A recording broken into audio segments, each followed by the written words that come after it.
गुरु प्यारी साध संगत जी, बड़े प्रेम और सत्कार से बोलिए धन निरंकार जी। साध संगत जी, आज मैं आपके लिए एक नई साखी लाई हूँ। आइए सुनते हैं। महाभारत में एक कथा आती है। गुरु द्रोणाचार्य ने अपने तमाम शिष्यों को बुलाया, वृक्ष पर एक चिड़िया टांग दी और कहा कि उस चिड़िया की आंख में निशाना लगाना है। गुरुजी ने शिष्यों को बारी बारी बुलाकर पूछा कि आपको क्या नजर आ रहा है।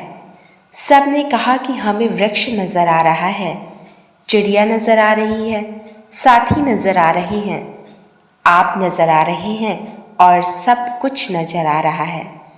गुरुजी ने उनको एक ओर करके अर्जुन को बुलाया।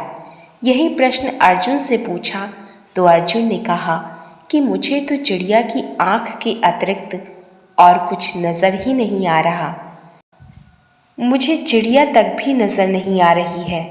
गुरु द्रोणाचार्य जी बहुत प्रसन्न हुए, अर्जुन को आशीर्वाद दिया और कहा कि अर्जुन, तेरा निशाना नहीं चूक सकता।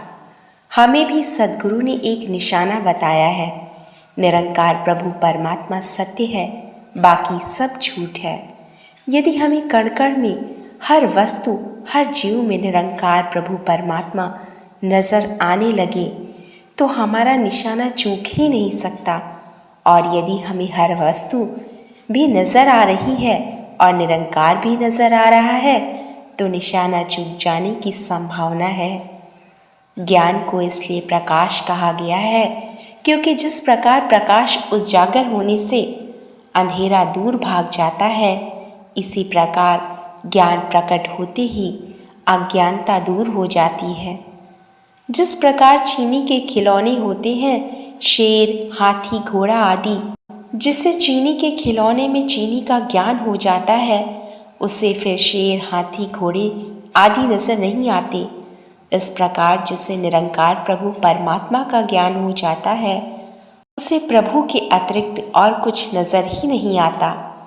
हम इसे ऐसे भी कह सकते हैं कि सारी प्रकृति के कण कण से महापुरुष का संबंध जुड़ जाता है। पहले निरंकार प्रभु परमात्मा से संबंध जुड़ता है, फिर सद्गुरु गरीब निवाज से संबंध जुड़ता है और फिर साध संगत से संबंध जुड़ जाता है। जब मनुष्य अपने को भी शरीर न समझकर नूर समझने लगता है तो उसे कहीं भी खाली वस्तुएं नजर नहीं आती। हर वस्तु में एक का नूर नजर आने लगता है। इस प्रकार मनुष्य सारी दुनिया में रहते हुए भी नूरी दुनिया में रहने लगता है।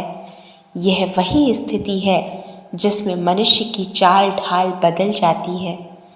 उसके हर कर्म में निरंकार की झलक नजर आने लगती है।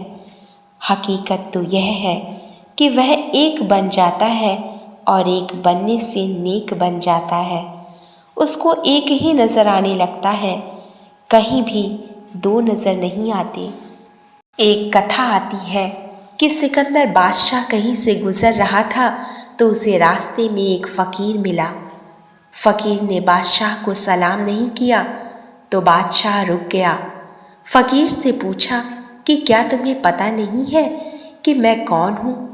फकीर ने लापरवाही से उत्तर दिया कि मुझे क्या ज़रूरत है किसी को जानने की, मैं नहीं जानता कि तुम कौन हो और ना ही मुझे जानने की ज़रूरत है। इस पर बादशाह ने कहा कि मैं सिकंदर हूँ, मैंने आधी दुनिया को विजय प्राप्त कर लिया है और मैं शीघ्र ही सारी दुनिया को विजय करके शहंशाह बन जाऊंगा। इस पर उस फकीर ने कहा कि तू तो जब सारी दुनिया को विजय करेगा तब कहीं शहंशाह बनेगा, मैं तो अब ही शहंशाह हूँ क्योंकि मेरा कोई वैरी नहीं है। सचमुच संत, फकीर और ब्रह्मज्ञानी आदि सभी शहंशाह होते हैं क्योंकि इनके हृदय में किसी के लिए वैर नहीं होता, इसलिए इन्हें दुनिया पर विजय प्राप्त करने की जरूरत नहीं होती। यह अवस्था सद्गुरु के ज्ञान से आती है। सद्गुरु ज्ञान की ऐसी आँख देते हैं जिससे सारी दुनिया महापुरुष की मित्र बन जाती है, क्योंकि इसका कण कण से संबंध जुड़ जाता है। कई बार ऐसा होता है कि कोई व्यक्ति हमारा काम नहीं करता है, परंतु जब उससे हमारा कोई संबंध निकल जाता है तो वह आदर भी करता है, सत्कार भी करता है और काम भी करता है। इस प्रकार सारी प्रकृति जो पहले दुखों का घर बनी हुई थी, संबंध जुड़ने से सेवादार बन जाती है। महापुरुष की यही स्थिति हो जाती है। प्रकृति के कण कण से संबंध स्थापित करना है। किसी ने पूछा कि आपके मित्र कितने हैं, तो उसने कहा कि मेरे मित्र लाखों हैं। तो उसे कहा गया कि बहुत कम है। फिर पूछा गया कि आपके शत्रु कितने हैं, तो उत्तर आया केवल एक। इसे कहा गया कि बहुत अधिक हैं। गुरुमत में तो एक कीड़े से भी घृणा करने की गुंजाइश नहीं है। आपने एक ताला देखा होगा जिसमें कई अंग होते हैं। जब सभी अंग ठीक जुड़ते हैं तो ताला खुलता है। इसी प्रकार जब तक आपको सभी वस्तुएं निरंकार में नजर नहीं आती, तब तक मुक्ति नहीं, और जब तक कण कण आपको अपना न लगने लगे, तब तक सही भक्ति नहीं। यदि एक भी महापुरुष से आप घृणा कर रहे हैं तो करते रहिए, मुक्ति नहीं होगी। यही गुरुमत है, यही मुक्ति का रहस्य है, यही अमृत है, सब कुछ यही है। देखना यही है कि इस एक का निशाना चूक ना जाए। अगर चिड़िया की आंख के अतिरिक्त और कुछ नजर नहीं आता तो आपका निशाना चूक नहीं सकता। उसी समय उसी क्षण आप मुक्त हैं, अन्यथा यह कार्य बहुत कठिन है। महापुरुष सभी वस्तुओं में गुण ही गुण देखते हैं, क्योंकि गुण देखने से प्रभु से संबंध जुड़ता है। इस प्रकार महापुरुष हमेशा भाड़ा मानते हैं। वह यह नहीं मानते कि जो कुछ हो रहा है ठीक हो रहा है, और महापुरुषों का सदा यही ध्यान रहता है कि ईश्वर तेरी इच्छा पूर्ण हो। खाने को पहनने को अच्छा मिल जाए तो भी ठीक है, और ना मिले तो भी ठीक है। खाने को ना मिले तो कहते हैं कि चलो व्रत हो गया, पेट ठीक हो जाएगा। इसमें भी मुक्ति का रहस्य छुपा है।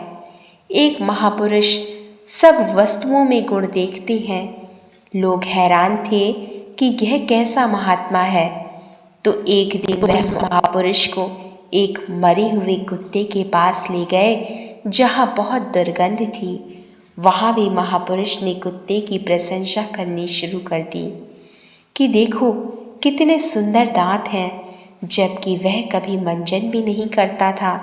महापुरुष इस प्रकार गुण देखकर संबंध जोड़ते हैं, क्योंकि गुरुमत में किसी से घृणा करने की गुंजाइश ही नहीं है।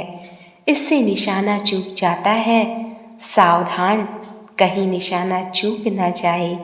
सारी प्रकृति को निरंकार में समझते हुए हम सही लक्ष्य पर सधे रहें। साथ संगत जी बड़े प्रेम और सत्कार से बोलिए, धन्यवाद जी। आसरा है तो कर दे एक इशारा, जो तू चाहे